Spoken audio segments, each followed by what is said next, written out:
를 믿사옵나이다. 아멘.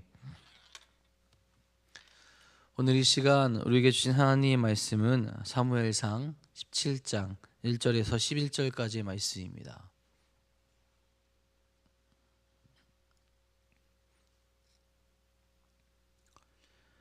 사무엘상 17장 1절부터 11절까지의 말씀입니다.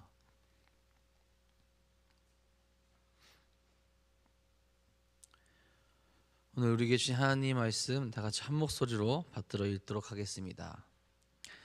블레셋 사람들이 그들의 군대를 모으고 싸우고자 하여 유다에 속한 소고에 모여 소고와 아세가 사이에 에베스담밈에 진침해 사울과 이스라엘 사람들이 모여서 엘라 골짜기에 진치고 블레셋 사람들을 대하여 전열을 벌였으니 블레셋 사람들은 이쪽 산에 섰고 이스라엘은 저쪽 산에 섰고 그 사이에는 골짜기가 있었더라. 블레셋 사람들의 진영에서 싸움을 돕는 자가 왔는데 그의 이름은 골리앗이요 가드 사람이라. 그의 키는 6규빗 한 뼘이요 머리에는 노투구를 썼고 몸에는 비늘 갑옷을 입었으니 그 갑옷의 무게가 놋 5천 세겔이며 그의 다리에 놋 갑관을 거쳤고 어깨 사이에는 놋 단창을 메었으니 그 창자루는 배틀채 같고 창날은 철 600세겔이며 방패든 자가 앞서 행하더라. 그가 서서 이스라엘 군대를 향하여 외쳐 이르되 너희가 어찌하여 나와서 전열을 벌였느냐. 나는 블레셋 사람이 아니며 너희는 사울의 신복이 아니냐. 너희는 한 사람을 택하여 내게로 내려보내라. 그가 나와 싸워서 나를 죽이면 우리가 너희의 종이 되겠고 만일 내가 이겨 그를 죽이면 너희가 우리의 종이 되어 우리를 섬길 것이니라. 그 블레셋 사람이 또 이르되 내가 오늘 이스라엘의 군대를 모욕하였으니 사람을 보내어 나와 더불어 싸우게 하라 한지라. 사울과 온 이스라엘이 블레셋 사람의 이 말을 듣고 놀라 크게 두려워하니라. 아멘. 오늘도 우리를 지키시고 보호하시는 하나님의 은혜를 경험하며 나아가는 귀한 하루 또 귀한 시간 되기를 간절히 소망합니다. 여러분, 우리가 살아가는 삶의 자리에 위기가 없다면 얼마나 좋을까요? 그저 평온하게 행복하게 지내고 싶은 것은 아마 저만의 생각은 아닐 겁니다. 그런데 세상은 우리를 가만두지 않죠. 때로는 달콤한 것으로 유혹하며 하나님께 나아가지 못하도록 만들고, 또한 때로는 두려운 것들 또 어려운 것들 힘든 일들을 우리에게 보내며 하나님을 온전히 바라보지 못하도록 만들어 버릴 때도 참 많이 있습니다. 이 세상을 살아가는 동안에 우리는 그 모든 것과 싸우며 나아갈 수밖에 없게 되는 거죠. 믿음을 가졌다고 해서 항상 승리할 수 있는 것도 아닙니다. 믿음이 온전히 서 있을 때만 그 모든 상황 속에서 승리하며 온전히 하나님을 바라볼 수 있게 되는 거죠.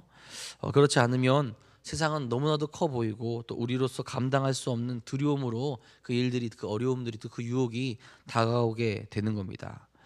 이 세계 속에만 갇혀 있다 보면 당연히 그 문제는 커 보일 수밖에 없죠. 우물 안에 개구리라는 속담이 있습니다. 우물에 보이는 것이 전부가 되면 그 이외의 것들을 생각하며 살아가지 못하게 된다라는 거죠. 우리에게는 분명히 이 세상보다 이 문제보다 더 큰 분이 있으십니다. 그분을 바라보며 나아갈 수 있어야 된다라는 거죠. 제가 중학교 다닐 때 학교에서 싸움을 아주 잘하는 친구가 한 명 있었어요. 다들 그 친구들 당연히 무서워했습니다. 학폭을 한 건 아닌데 장난을 심하게 칠 때도 있고 또 본인의 마음에 안 들면 화를 내게 됐는데 그런 모습들을 굉장히 무서워했습니다. 중학교 세계에서는 거의 왕과 다름없는 그런 모습이었죠. 더군다나 저희 학교는 시골 학교였기 때문에 학생 수가 한 40명 정도밖에 되지 않았어요. 한 학년에. 그러다 보니까 굉장히 크게 다가오게 됐죠. 그런데 저희 도덕 선생님이 학기 중에 새로 오시게 되었습니다. 이분이 오셔서 가장 하신 것이 무엇이냐, 학교 또 학생들과 사이에 기강을 먼저 잡으셨어요. 그러다 보니까 가장 먼저 잡은 아이들이 누구냐, 이 친구, 싸움을 잘했던 친구, 그리고 그 친구와 놀던 친구들입니다. 이 선생님이 얘기하고 이 선생님이 그 아이들에게 이제 혼을 내니까 아무 소리도 못 하더라고요. 그 모습을 보면서 이제 깨달은 게 있어요. 쟤네들 별거 없구나. 중학교 세계에서 싸움을 잘하지만 더 무서운 선생님, 더 크신 분, 더 높은 분이 오니까 그저 무서워하고 같이 벌벌 떠는 학생이 불과하다라는 것을 그때 깨닫게 되었습니다. 우리의 삶에서도 마찬가지일 겁니다. 우리가 우리 앞에 보이는 것만 집중하고 우리 삶 가운데만 갇혀 있다 보면 더 크신 분을 바라보지 못하게 되는 거죠. 세상은 계속해서 우리에게 더 큰 것으로, 더 그럴듯한 것으로 유혹하며 우리를 넘어뜨리려고 할 겁니다. 당연히 하나님은 바라보지 못하도록 그렇게 만들게 되는 거죠. 그 유혹과 두려움을 이겨내고, 또 그 두려움을 이겨낼 수 있는 방법은 이 세상을 바라보는 것이 아니라 우리보다 더 크시고 이 세상보다 더 크신 하나님을 바라보고 하나님을 의지하게 될 때 가능하게 되는 거죠. 우리에게 오게 되는 대적은 결코 만만하지 않지만 하나님보다 더 큰 것은 없음을 기억하며 나아가시는 우리 모두가 될 수 있길 간절히 소망합니다. 오늘 말씀에서는 이스라엘 백성들은 그 사실을 잊어버린 듯해요. 우리가 아까 불렀던 이 찬양처럼 여호수아를 본받아서 여호수아가 했던 모습대로 그 나라 가운데로 또 그 땅 가운데로 나아가 승리를 거둘 수 있어야 되는데 그들은 다 그 사실을 잊어버렸다라는 겁니다.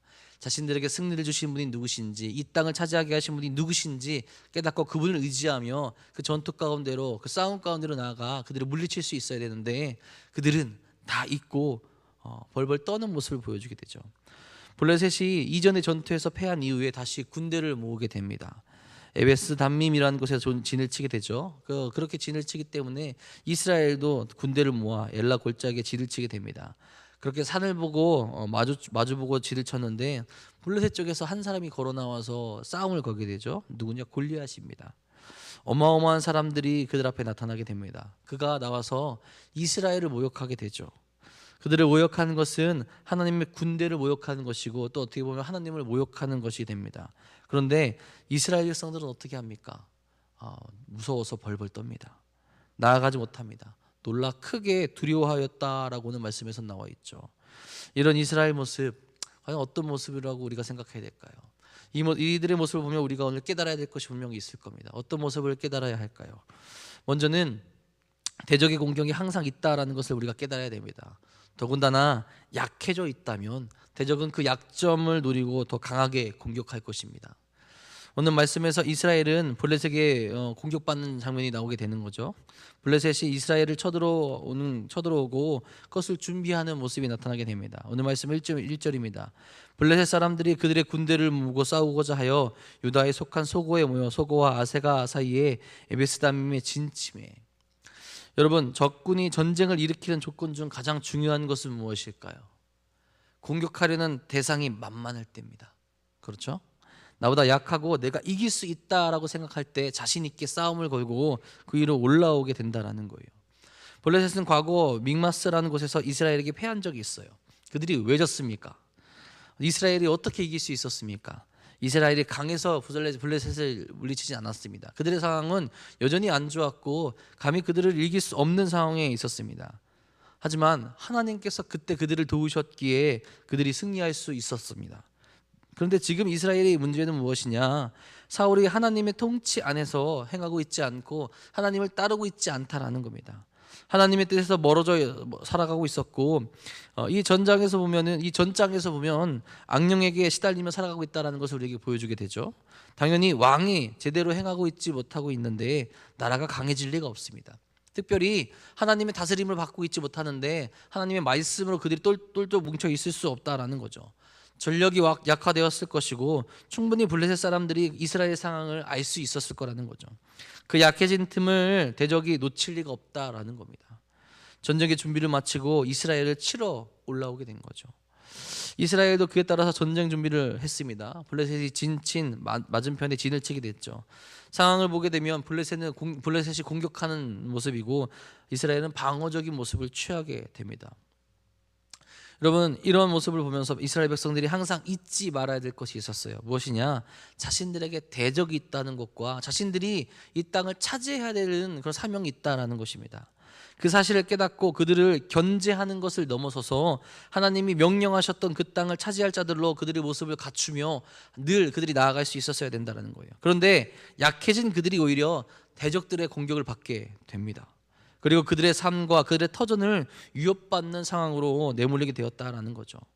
여러분, 만약 이스라엘 백성들이 만반의 준비가 되어 있었다면 어떨까요? 신앙적으로 여호와를 온전히 믿으며 사울도 악령이 아니라 성령의 인도를 받았다면 어땠을까요? 그들이 공격을 받는 것이 아니라 오히려 반대의 상황이 나왔을 겁니다. 그들의 대적을 물리치며 대적을 공격하며 그 땅을 하나님께서 허락하신 그 땅으로 만들어 갔을 거라는 거죠. 여러분, 이 이스라엘은 블레셋이 아니더라도 항상 공격받는 입장에 있었습니다. 대적들이 너무나도 많이 있었다라는 거예요. 그런 그들은 어찌해야 했습니까? 늘 준비되어 있어야 된다라는 거죠. 군사적으로도 준비되어 있어야 되겠지만 그들에게 승리를 주시는 하나님의 백성으로서 말씀과 믿음으로 그들이 무장되어 있었어야 한다라는 겁니다. 그래야 적들을 먼저 물리칠 수 있고 또한 대적들이 몰려올 때 믿음으로 이겨낼 수 있기 때문에 그렇습니다. 하지만 지금 이스라엘 모습에서는 그러한 믿음의 모습을 찾아볼 수 없었다라는 거죠. 그저 두려움에 떠는 자신들의 생각에 갇혀 있는, 특별히 사울은 악령에 시달리며 하나님의 통치에서 멀어져 있는 모습을 그들이 가지고 있다라는 겁니다. 여러분, 지금 시대에도 우리도 똑같습니다. 대적은 우리를 공격합니다. 또한 우리가 약해진 틈을 절대로 놓치지 않습니다. 우리의 약점을 공략하며 하나님을 바라보지 못하게 만든다라는 겁니다. 믿음으로 온전히 서 있지 못한다면 우리의 대적은 우리의 틈을 파고들어서 우리의 믿음을 흔들려고 합니다. 하나님을 바라보지 못하게 만든다라는 거예요.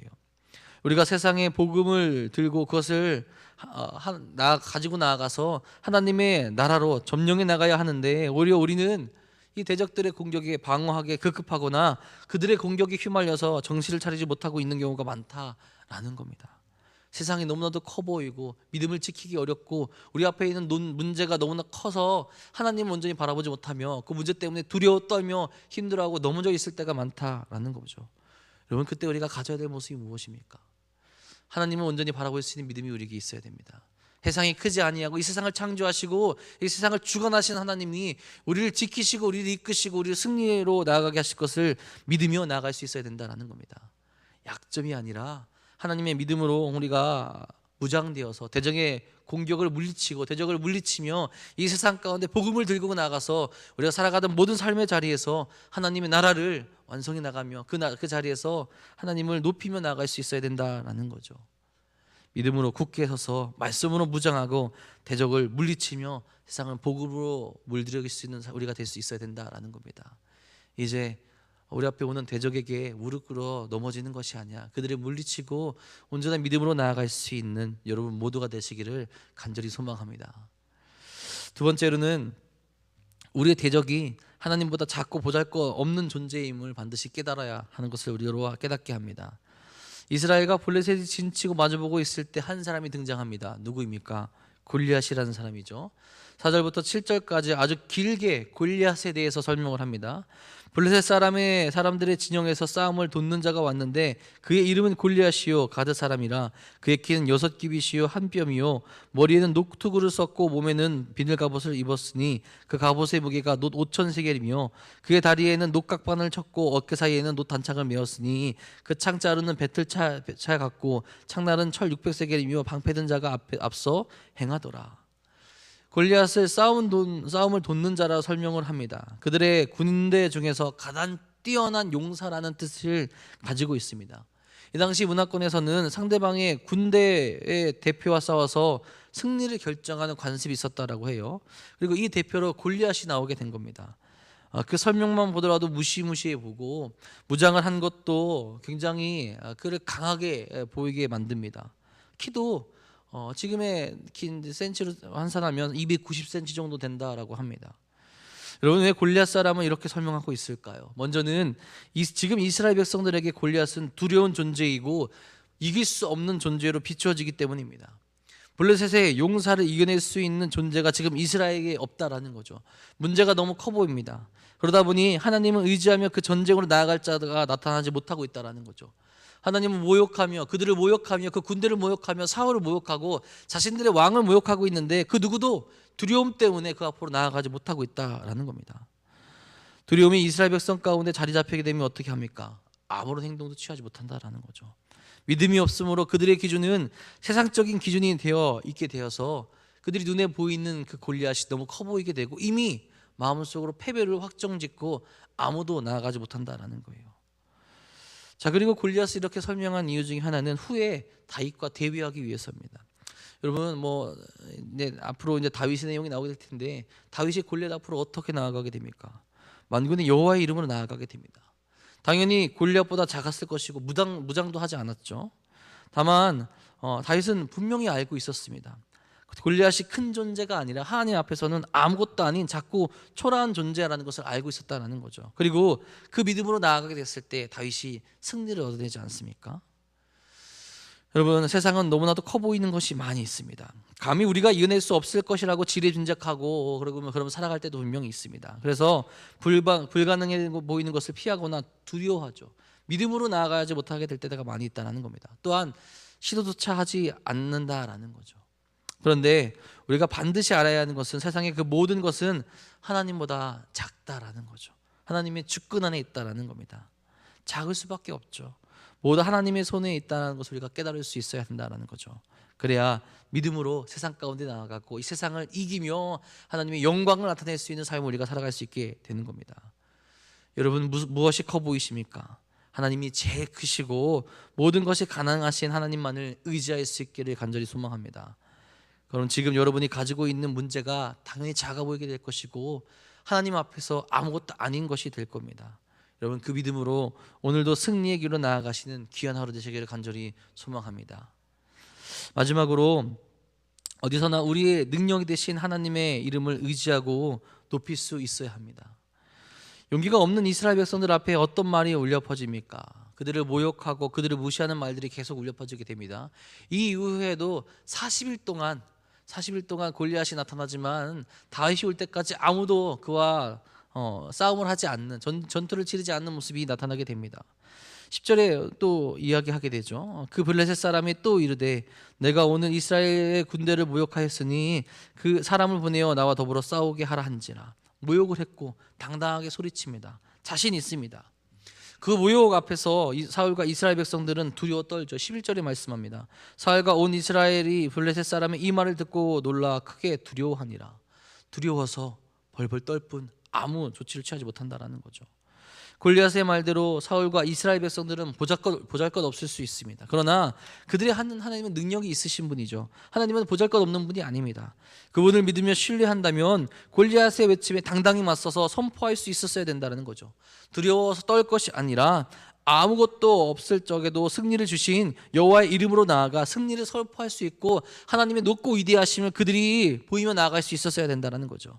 지금 골리앗의 모습은 또 골리앗의 삶은 또 골리앗이 보여주는 것은 하나님을 모욕하고 있는 건데, 이전에 그들에게 승리를 주셨던 그 하나님을 기억한다면 그 모욕하는 것을 가만둘 수 없다라는 거죠. 그들의 삶을 어떻게 이끌어 오셨고 그들에게 무엇을 주셨고 그들이 지금 이렇게 살아갈 수 있게 하신 분이 누군지 깨달았다면 그들은 하나님의 크신 이름을 선포하며 하나님의 영광을 나타내며 나아갈 수 있었어야 된다라는 겁니다. 그런데 이스라엘 사람들을 그 누구도 두려움을 이겨내지 못하고 하나님을 모욕하는 일을 두고만 보고 있었다라는 거죠. 여러분, 나의 약함이 하나님의 약함은 아니잖아요. 우리의 믿음으로 하나님의 이름을 높일 수 있어야 됩니다. 약한 나를 사용하시며 약한 나를 강하게 하시며 불가능한 일을 행하게 하신 하나님을 선포할 수 있었어야 한다는 겁니다. 그럴 때 하나님은 우리를 반드시 도우시고 우리에게 승리를 주십니다. 세상이 생각하지도 못한 하나님만의 방법으로 승리를 주시고 더 하나님의 이름을 높이게 만드신다라는 거죠. 후에 다윗이 승리하는 것처럼 말입니다. 하나님의 이름을 높이고 있습니까, 여러분? 믿음으로 나아가고 있습니까? 나의 약함을 인정하며 약한 모습 그대로 가지고 하나님께 나아가 하나님께서 우리에게 강하게 하신 그것을 경험하며 하나님의 이름을 고백하며 나아가고 있습니까? 그 삶을 경험하며 그 삶을 고백하며 하나님께 우리 삶을 맡겨서 우리 강하게 하신 하나님과 이 세상 가운데로 나아가 승리하시길 바랍니다. 그리고 그 모습으로 하나님의 이름을 높이며 하나님께 영광 올려드릴 수 있는 여러분이 될 수 있기를 간절히 소망합니다. 여러분, 우리에게 대적은 항상 몰려올 겁니다. 이건 어쩔 수 없습니다. 이 세상을 살아가는 동안에 말씀을 대적하는 자들이 분명히 있을 것이고 그 대적들이 우리에게 다가올 겁니다. 그 대적 앞에서 우리 어떻게 살아가시겠습니까? 믿음으로 준비할 수 있기를 바랍니다. 공격이 있다는 사실을 깨닫고 믿음으로 준비하시고 그 대적이 하나님보다 작음을 생각하며 또 기억하며 보잘것없다라는 것을 확신하시고 그 전투의 자리에서 언제나 하나님의 이름만을 높이는 여러분이 될 수 있기를 간절히 소망합니다. 그래서 언제 어디서나 하나님의 백성으로 승리하는 여러분이 되기를 소망하고 또한 오늘도 하나님과 동행하시며 모든 공격에서 승리하셔서 하나님의 이름만을 높이며 하나님의 영광을 나타내는 여러분이 되시기를 주님의 이름으로 축복하고 축원합니다. 기도하겠습니다. 사랑의 주님, 오늘도 우리가 승리의 길로 나아갈 수 있길 간절히 소망합니다. 오늘도 또 내일도 우리를 공격하는 일들이 분명히 일어날 겁니다. 우리를 향하여서 우리에게 몰려오는 대적이 우리에게 많이 있을 겁니다. 주님, 그 상황을 우리가 보며 이 세상 가운데 갇혀서 두려워하고 힘들어하고 넘어져 있는 것이 아니라, 두려워서 하나님의 이름을 선포하지 못하는 것이 아니라, 이 세상보다 크고 문제보다 크고 대적보다 크신 하나님만을 온전히 바라보며 그들 가운데로 나아가 하나님의 선포하여서 하나님의 영광을 나타낼 수 있는 우리 모두가 될 수 있도록 이끄시고 인도하여 주옵소서. 우리가 믿음으로 준비되어 있습니까? 믿음으로 승리하고 있습니까? 그 대적이 하나님보다 더 작으며 하나님이 더 크신 분이라는 것을, 하나님이 모든 것을 섭리하고 주관하신다는 것을 확신하며 그 믿음으로 나아가고 있습니까? 또한 언제나 하나님의 이름을 높이며 하나님의 이름으로 승리하며 나아가고 있는 우리가 되고 있습니까? 주님, 그 온전한 믿음의 모습을 우리가 회복할 수 있도록 인도하여 주셔서 주와 함께 동행함으로 오늘도 승리할 수 있는 우리 모두가 될 수 있도록 인도하여 주옵소서. 대적이 몰려올 때, 문제가 몰려올 때 이제는 주 앞에 모든 것을 맡겨놓고 우리에게 능력을 주시며 힘을 주신 하나님과 동행하여서 이 세상 가운데서 하나님의 나라를 전파하며 하나님의 이름을 높여 나갈 수 있는 우리 모두가 될 수 있도록 인도하시고 이끄시고 인도하여 주시옵소서. 특별히 사랑하는 모든 이들 오늘도 기도하며 나아가게 됩니다. 우리에게 믿음을 허락하여 주시고 우리에게 또 응답하여 주셔서 우리를 승리케 하여 주시고 우리를 지키시고 보호하시는 하나님과 동행할 수 있는 하루 될 수 있도록 채우시고 역사하여 주옵소서. 그 거룩하신 분을 주님 우리만 알고 살아가는 것이 아니라 우리에게 승리를 주신 그분을 이 세상 가운데 전하며 나갈 수 있는 또한 우리가 될 수 있도록 인도하여 주옵소서. 우리에게 맡기신 사명이 무엇입니까? 그들을 정죄하는 것이 아니라 그들에게 하나님의 사랑을 전하시는 것입니다. 아버지, 우리로 하여금 믿음의 승리를 가능케 하여 주셔서 믿음의 승리로 말미암아 이 세상 가운데 하나님의 말씀을 선포하며 주님을 전할 수 있는 믿음 또한 허락하시고 인도하여 주옵소서. 특별히 우리 사랑하는 돈 없는 교회를 세우셨으니 돈 없는 교회 안에도 그 귀한 모습이 있게 간절히 소망합니다. 세상의 대적은 우리를 공격하려 하지만 주님, 우리가 함께 기도함으로 함께 마음을 모음으로 또한 머리 대신 주님을 의지함으로 하나 되어서 이 세상 가운데 승리할 수 있도록 인도하여 주시고 이 세상에 우리에게 맡기신 사명을 잘 감당할 수 있는 교회가 될 수 있도록 이끄시고 인도하여 주시옵소서. 그 모습으로 하나님께서 또 주님께서 기뻐하시는, 주님께 칭찬받는 교회가 되게 하여 주시옵고 아버지와 동행할 수 있는 교회 될 수 있도록 이끄시고 인도하여 주옵소서. 그 모습을 행하며 나아가는데 아파하고 어려워하고 또한 힘들어하고 넘어져 있는 이들이 있습니다. 또한 육적으로 지쳐서 연약하여져서 아파하고 있는 이들이 있습니다. 그들에게도 임하여 주셔서 그들의 마음을 만져주시고 또 그들의 육을 만져주셔서 다시 한번 하나님께 나아가게 하시고 살아계신 하나님을 경험할 수 있도록 이끄시고 인도하여 주시옵소서. 우리로 할 수 없지만 하나님으로 할 수 있음을 고백합니다. 우리로 넘어지지만 하나님께서 다시 세우실 줄 분명히 믿습니다. 그 모습이 살아가는 모든 일들 가운데 아버지 나타나게 하여 주셔서 오늘도 승리할 수 있도록 인도하여 주옵소서. 오늘도 주 앞에 나와 부르짖고 또 기도하고 나아가는 사랑하는 성도들 한 명 한 명 기억하여 주셔서 저들의 기도에 응답하여 주시고 또 저들의 나아가는 모든 삶의 자리에서 주님의 은혜와 사랑을 바라보며 나갈 수 있도록 채워 주옵소서. 주께서 오늘 우리 삶 가운데 역사하시며 우리의 길을 인도하실 것 믿사오며 우리와 함께 하시고 우리를 지키시는 우리 구주 예수 그리스도의 이름으로 감사하며 기도합니다. 아멘. 오늘도 그네의 길로 또 승리의 길로 나아갈 수 있길 간절히 소망합니다. 우리를 지키시고 우리를 보호하시며 우리에게 아버지의 말씀을 바라보게 하신, 하나님을 바라보게 하신 은혜를 경험해 나갈 수 있는 하루 될 수 있도록 역사하여 주옵소서. 연약한 자들에게, 아파한 자들에게, 힘들어한 자들에게, 무릎 꿇고 눈물을 흘리는 자들에게 아버지 그 삶과 그대를 바라볼 수 있도록 역사하여 주셔서 그 뜻과 은혜 가운데 나갈 수 있는 삶이 될 수 있도록 채워 주시옵소서.